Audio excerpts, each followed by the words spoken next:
October 21, 2025 ఆంధ్రప్రదేశ్లోని తుని అనే town దగ్గర జరిగిన ఒక ఇన్సిడెంట్ ఎంటైర్ నేషన్ని షాక్ చేసింది.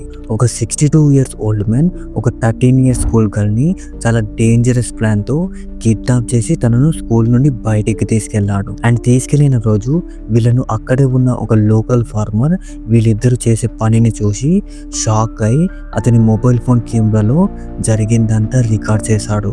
అండ్ ఆబ్వియస్ వెల్సే నన్ను ఈరోజు ఈ వీడియో తీసేలా చేసింది అండ్ దీని గురించి మాట్లాడేలా చేసింది. అండ్ ఎప్పుడైతే ఆ వీడియో సోషల్ మీడియాలో వైరల్ అయిందో మొత్తం ఆంధ్రప్రదేశ్ అంతా ప్రొటెస్ట్ చేయడానికి స్టార్ట్ అయ్యారు. అండ్ ఈ కేసులో ట్విస్ట్ ఏంటంటే ఈ కేసులో అక్యూజ్డ్ సడన్గా వితిన్ 24 to 48 అవర్స్లోనే అతను చనిపోయాడు. సో ఈ ఇన్సిడెంట్ యొక్క full details, shocking twist and dark secrets ఇవన్నీ తెలియాలంటే ఈ వీడియోని లాస్ట్ వరకు చూడండి. సో ఇప్పుడు మనం ఈ కేసుని ఫస్ట్ నుండి లాస్ట్ వరకు కంప్లీట్గా అసలు ఏమైందో తెలుసుకుందాం రండి.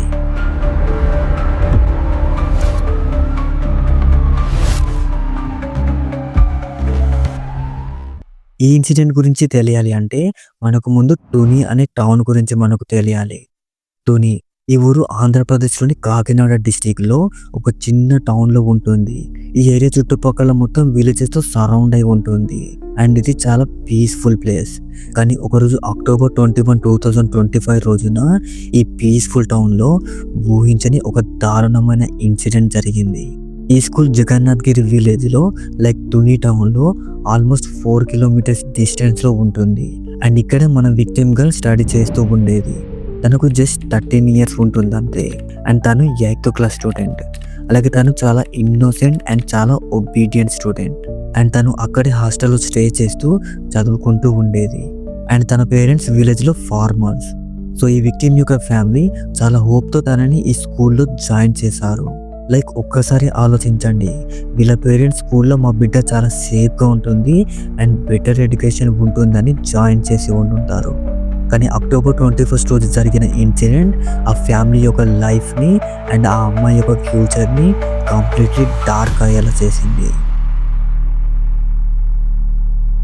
సో ఈ కేసులో main accused Tatika Narayana Rao and ఇతనికి 62 years ఉంటుంది. ఇతను ఈ తుని టౌన్లో చాలా డికేట్స్ నుండి ఇతను ఉంటున్నాడు అండ్ అతన్ని చూస్తే చాలా నార్మల్గా కనిపిస్తాడు. అలాగే ఇతనికి 2 children, అందులో ఒకరి పేరు సురేష్. కానీ ఈ నారాయణరావుకి ఈ ఐడెంటిటీయే కాకుండా ఇతనికి ఇంకో ఐడెంటిటీ ఉంది. అదేంటంటే పొలిటికల్ కనెక్షన్. అక్కడే లోకల్లో చాలామంది చెప్పిన ప్రకారం ఇతను పార్టీకి చెందిన వ్యక్తి అని చెప్పారు. సో నెక్స్ట్ నారాయణరావు రెగ్యులర్గా ఈ గురుకుల్ స్కూల్కి వస్తూ ఉండేవాడు అని అండ్ అలాగే స్టూడెంట్ని బ్రైబ్ చేసి ట్రస్ట్ గెయిన్ చేస్తాడని అండ్ అలాగే చాలా క్యాలిక్యులేటెడ్ ప్లాన్తో ఉండేవాడు అని అక్కడ ఉన్న టీచర్స్ అండ్ స్టూడెంట్స్ లేటర్ ఈ ఇన్సిడెంట్ తర్వాత రివీల్ చేశారు. అండ్ మోస్ట్ షాకింగ్ పార్ట్ ఏంటంటే ఈ ఇన్సిడెంట్ అక్టోబర్ 21 రోజే కాదు, టీచర్ స్టేట్మెంట్స్ ప్రకారం నారాయణరావు పాస్ట్ 4 to 5 times ఈ విక్టిమ్ గర్ల్ని నేను తన గ్రాండ్ ఫాదర్ అని పిలిపించుకొని తనను స్కూల్ నుండి బయటికి తీసుకెళ్లాడు అని వాళ్ళు చెప్పారు. సో దాంతో ఈ హాస్టల్ స్టాఫ్ అంతా ఈ ఓల్డ్ మ్యాన్ని నిజమే అని నమ్మారు. లైక్ ఇతను జెన్యూన్ రిలేటివ్ గ్రాండ్ ఫాదరే అని అనుకున్నారు. ఇలా ఆయన చాలాసార్లు మల్టిపుల్ టైమ్స్ చాక్లెట్స్, స్నాక్స్, ఫుడ్స్తో అమ్మాయిని లూర్ చేసేవాడు. అండ్ అక్టోబర్ 21 రోజు కూడా ఈయన సేమ్ ప్లాన్ ఫాలో అయ్యాడు. కానీ ఆ రోజు ఎవ్రీథింగ్ ఈజ్ చేంజ్డ్. అక్టోబర్ 21, 2025 మంగళవారం అరౌండ్ 11 AM స్కూల్లో క్లాసెస్ జరుగుతున్నప్పుడు నారాయణరావు స్కూల్ దగ్గరికి వెళ్ళాడు అండ్ అక్కడే ఉన్న గేట్ దగ్గర హాస్టల్ వార్డెన్తో మాట్లాడాడు. నా మేనకోడలికి ఇంజెక్షన్ ఇవ్వడానికి హాస్పిటల్కి తీసుకెళ్లాలనుకుంటున్నానని చెప్పాడు. సో దాంతో స్టాఫ్ మెంబర్స్ ఆయన్ని ఫస్ట్ నుండి గత ముందు రోజుల నుండి అతని డైలీ చూస్తున్నారు కాబట్టి సో అతన్ని ట్రస్ట్ చేశారు. అండ్ ఈ అమ్మాయికి మీ తాతయ్య వచ్చాడు అని ఈ గర్ల్ని బయటికి వెళ్ళమని పర్మిషన్ ఇచ్చారు. సో తర్వాత నారాయణరావు ఆమెని తన స్కూటర్ మీద కూర్చోపెట్టుకొని తుని టౌన్ అవుట్స్కట్స్లోకి ఎవరు లేని ప్లేస్లోకి లైక్ ఒక పండ్ల తోటకి ఈ అమ్మాయిని తీసుకెళ్లాడు. అండ్ అక్కడే ఈ నారాయణరావు అమ్మాయి మీద సెక్సువల్ అసల్ట్ అటెంప్ట్ చేశాడు. అమ్మాయి యొక్క క్లాత్ని తీసేయమని అండ్ ఇన్అప్రోప్రియేట్గా తనను టచ్ చేయడం ఇలా చాలా హీనియస్ యాక్ట్ అటెంప్ట్ చేశాడు. కానీ అక్కడే ఉన్న ఒక లోకల్ ఫార్మర్ ఏదో సౌండ్ వస్తుంది ఏంటి అని వెళ్ళి చెక్ చేస్తే ఆ పర్టికులర్ టైంలో ఈ old man Narayana Rao and young girl school girl స్టూడెంట్ని ఇతను చూశాడు. అది చాలా సస్పిషియస్ యాక్టివిటీ. సో అతను వెంటనే ఇమ్మీడియట్‌గా తన మొబైల్ తీసి వీడియో రికార్డ్ చేయడం మొదలుపెట్టాడు. వీడియోలో క్లియర్‌గా కనిపించింది నారాయణరావు అమ్మాయిని చెట్లలో తీసుకెళ్ళి ఏదేదో చాలా రాంగ్ థింగ్ చేస్తూ కనిపించాడు. సో దాంతో ఈ లోకల్ ఫార్మర్ డైరెక్ట్‌గా నారాయణరావు దగ్గరికి వెళ్ళి కాన్ఫరెన్స్ చేశాడు. అంటే క్వెషన్ చేశాడు. లైక్ మీరెవరు? ఈ అమ్మాయిని ఇక్కడికి ఎందుకు తీసుకొచ్చారు? ఈ అమ్మాయి క్లాత్స్ ఎందుకు తీసేయమంటున్నారని అడిగాడు.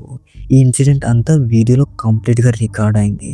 సో దాంతో వీడియోలో నారాయణరావు ప్రాపర్ ఆన్సర్ ఇవ్వలేక తడబడుతూ కనిపించాడు. అండ్ అలాగే అక్కడ ఆ అమ్మాయి కూడా భయపడుతూ కనిపించింది. సో దాంతో వెంటనే ఈ ఫార్మర్ రైజ్ అండ్ షౌట్ చేయడం మొదలుపెట్టాడు. ఎందుకంటే సరౌండింగ్స్‌లో ఉన్న ఇంకొక ఫార్మర్స్ అండ్ లోకల్స్ అటెన్షన్ కోసం. అప్పుడే నారాయణరావు చాలా పానిక్ అయ్యాడు. ఆయన ఇమ్మీడియట్‌గా అక్కడి నుండి ఎస్కేప్ అవ్వడానికి ట్రై చేశాడు. అతను పానిక్‌తో అమ్మాయి యొక్క హ్యాండ్ పట్టుకొని తన స్కూటర్ దగ్గరికి వెళ్ళి స్కూటర్ మీద కూర్చోపెట్టుకొని స్పీడ్‌గా అక్కడి నుండి బయలుదేరడానికి ట్రై చేశాడు. కానీ ఫార్మర్ అలర్ట్ అయ్యాడు. ఆయన ఇమ్మీడియట్‌గా విక్టిమ్ అమ్మాయి యొక్క ఫ్యామిలీ మెంబర్స్‌కి కాల్ చేశాడు. అండ్ అలాగే తను రికార్డ్ చేసిన వీడియో వైరల్ చేయడం మొదలుపెట్టాడు. లైక్ లోకల్ వాట్సాప్ గ్రూప్లో షేర్ చేశాడు. దాంతో వితిన్ ఫ్యూ అవర్స్లో ఎంటైర్ తుని టౌన్లో ఈ వీడియో స్ప్రెడ్ అయింది. ఎస్పెషల్లీ అమ్మాయి యొక్క ఫ్యామిలీస్ అండ్ తన రిలేటివ్స్ అది చూసి చాలా షాక్ అయ్యారు. సో దాంతో వాళ్ళంతా ఇమ్మీడియట్‌గా లోకల్ పోలీస్ స్టేషన్‌కి వెళ్ళి కంప్లైంట్ ఫైల్ చేశారు. విక్టిమ్ యొక్క స్టేట్మెంట్ తీసుకొని పోలీస్ వాళ్ళు కేసు రిజిస్టర్ చేశారు. సో ఇమ్మీడియట్‌గా నారాయణరావుని సెర్చ్ చేయడం మొదలుపెట్టారు. మీన్‌వైల్ పబ్లిక్ యొక్క యాంగర్ కూడా ఎక్కువ అవ్వడం మొదలైంది. Local residents, Dalit community members, student organisations వీళ్ళంతా గురుకుల్ స్కూల్ దగ్గర అసెంబుల్ అయ్యారు. వాళ్ళు ప్రొటెస్ట్ స్టార్ట్ చేశారు. జస్టిస్ ఫర్ ది విక్టిమ్ అని డిమాండ్ చేశారు. స్కూల్ ప్రిన్సిపల్ని కూడా క్వశ్చన్ చేశారు. మీరు చేసేది ఇదేనా? అలా ఎలా పర్మిషన్ ఇస్తారు? అండ్ హాస్టల్ నుండి అమ్మాయిని అలా ఎలా బయటికి వెళ్ళామని చెప్తారు అని వీళ్ళందరూ వాయిస్ రేజ్ చేశారు. సో అప్పుడు పోలీసు వాళ్ళు ఇమ్మీడియట్ యాక్షన్ తీసుకున్నారు. పెద్దపురం డిఎస్పీ శ్రీహరి రాజు పర్సనల్లీ ఈ కేసుని సూపర్వైజ్ చేశారు. నారాయణరావుని అరెస్ట్ చేయడానికి మల్టిపుల్ టీమ్స్ని డిప్లాయ్ చేశారు. అక్టోబర్ 21 ఈవినింగ్ వరకు పోలీస్ వాళ్ళు నారాయణరావుని Tuni railway station under pass దగ్గర ట్రాక్ చేశారు. అతను అక్కడే ఎస్కేప్ అయి దాక్కోవడం గమనించారు. సో పోలీస్ వాళ్ళు ఎలాగోలాగా అతన్ని సరౌండ్ చేసి అరెస్ట్ చేశారు. తర్వాత పోలీస్ వాళ్ళు ఇంటరోగేట్ చేసి నారాయణరావుని కస్టడీలోకి తీసుకున్నారు. అండ్ ఇతనికి మెడికల్ ఎగ్జామినేషన్ కంప్లీట్ చేసి ఇతని మీద మల్టిపుల్ కేస్ సెక్షన్ రిజిస్టర్ చేశారు. Like POCSO act, protection of children from sexual offence act, section 2 and 4, attempt to a minor, అడిషనల్గా kidnapping charges and sexual assault charges. టోటల్గా 30+ years ఇంప్రిజన్మెంట్ వరకు punishment face చేయాల్సిన case అన్నీ ఇతని మీద file చేశారు. And DSP Srihari Raju press కాన్ఫరెన్స్లో ఏమని చెప్పారంటే, since accused took minor away from school premises without proper consent it qualifies as kidnapping. We added several sections including those relating to will file a charge sheet within 15 days అని చెప్పారు. కానీ ఇంకోటి ఏంటంటే ఈ case just criminal case మాత్రమే కాదు, political angle వల్ల entire state లెవెల్లో కాంట్రవర్సీ క్రియేట్ అయింది. Opposition party YSRCP student wing social media మీద అగ్రెసివ్ క్యాంపింగ్ స్టార్ట్ చేశారు. వాళ్ళు నారాయణరావు టీడీపీ లీడర్ అని ట్యాగ్ చేసి టీడీపీ రూల్లో ఉమెన్ అండ్ చిల్డ్రన్ సేఫ్టీ ఎంత వరస్ట్గా ఉంది అని క్రిటిసైజ్ చేశారు. అండ్ వీడియోని వైరల్ చేసి జస్టిస్ డిమాండ్ చేశారు. తర్వాత రూలింగ్ పార్టీ టీడీపీ కూడా రెస్పాండ్ అయ్యారు. Education minister Nara Lokesh, chief minister Chandrababu Naidu యొక్క సన్ ట్విట్టర్ మీద స్టేట్మెంట్ ఇష్యూ చేశారు. ఇన్సిడెంట్ గురించి వినగానే షాక్ అయ్యాను అండ్ అక్యూజ్డ్ ఎవరైనా సరే స్ట్రిక్ట్ యాక్షన్ తీసుకోవాలని విక్టిమ్ యొక్క ఫ్యామిలీకి ఫుల్ సపోర్ట్గా నిలబడ్డారు. అలాగే గురుకుల్ స్కూల్లో స్టూడెంట్స్ యొక్క సేఫ్టీ ఎన్ష్యూర్ చేయడానికి స్ట్రాంగ్ మెజర్స్ తీసుకోవాలి అని అఫీషియల్స్కి ఆర్డర్స్ ఇచ్చారు. సో ఇలానే హోమ్ మినిస్టర్ వంగలపూడి అనిత కూడా రియాక్ట్ అయ్యారు.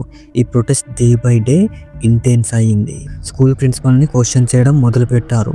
హాస్టల్ నుండి అమ్మాయిని ఎలా పంపిస్తారు అండ్ ఎలా బయటికి వెళ్ళింది, మీ సెక్యూరిటీ ఏం చేస్తుందని. అండ్ పోలీస్ వాళ్ళు కూడా నెగ్లిజెన్స్ కేసులో ఈ ప్రిన్సిపాల్ని ఇన్వెస్టిగేట్ చేశారు. అండ్ నెక్స్ట్ ఈ కేసులో బిగ్గెస్ట్ ట్విస్ట్ October 22 నైట్ జరిగింది.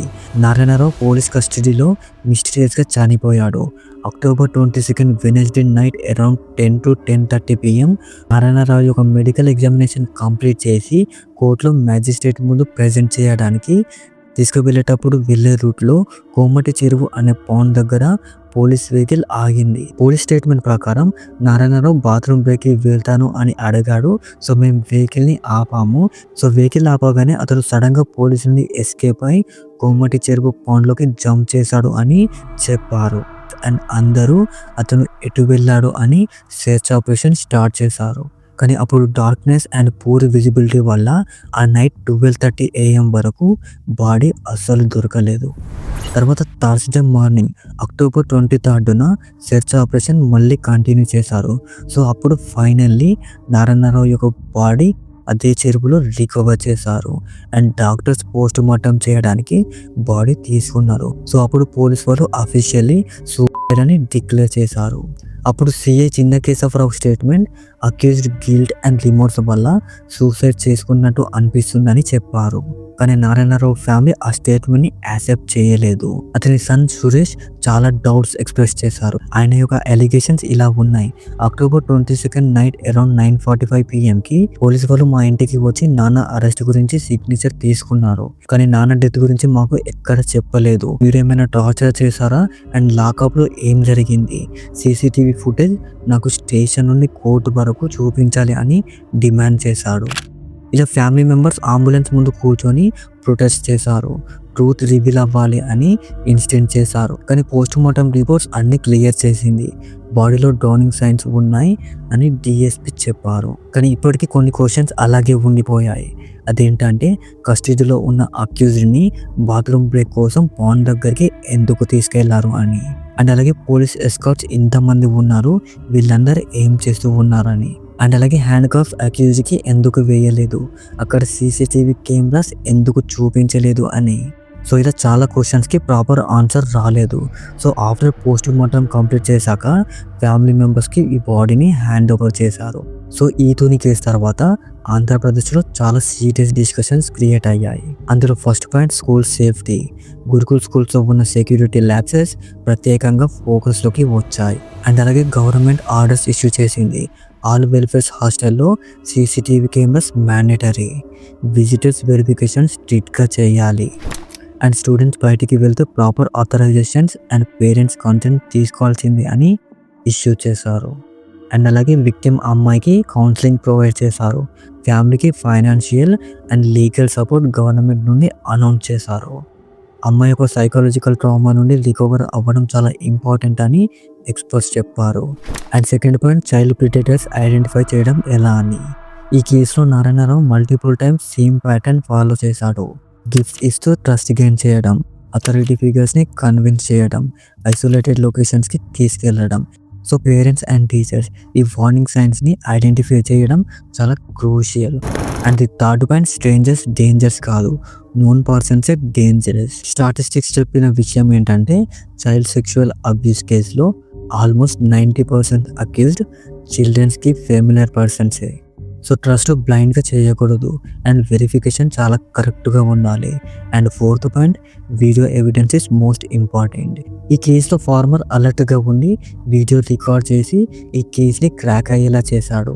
సో దీన్ని బట్టి పబ్లిక్ యొక్క అవేర్నెస్ అండ్ కరేజ్ చాలా ఇంపార్టెంట్. సైలెంట్గా ఉండకూడదు. ఎక్కడైనా సస్పిషియస్ యాక్టివిటీ చూసినప్పుడు రిపోర్ట్ చేయాలి. అండ్ ఈ తుని కేసు ఆంధ్రప్రదేశ్లోనే కాదు ఎంటైర్ ఇండియాలో డిస్కషన్ క్రియేట్ చేసింది. Children safety, school security, political accountability అన్ని ఆస్పెక్ట్స్లో రిఫార్మ్ అవసరమని ఎక్స్పర్ట్స్ చెప్పారు. సో ఫ్రెండ్స్, ఈ కేసు మనందరికీ ఒక స్ట్రాంగ్ మెసేజ్ ఇచ్చిందనే చెప్పాలి. Childrens are most vulnerable. వాళ్ళని ప్రొటెక్ట్ చేయడం మన అందరి యొక్క రెస్పాన్సిబిలిటీ. పేరెంట్స్, టీచర్స్, సొసైటీ అందరం అలర్ట్గా ఉండాలి. అండ్ ఈ ఇన్సిడెంట్ గురించి మీ ఒపీనియన్ అండ్ మీ థాట్స్ కామెంట్స్లో షేర్ చేయండి. సో ఈ వీడియో యూస్ఫుల్ అనిపిస్తే లైక్ చేసి షేర్ చేయండి. అలాగే ఇలాంటి important crime cases and social issues గురించి సబ్స్క్రైబ్ చేయండి. Thank you for watching. Stay safe, stay alert. Next వీడియోలో కలుద్దాం.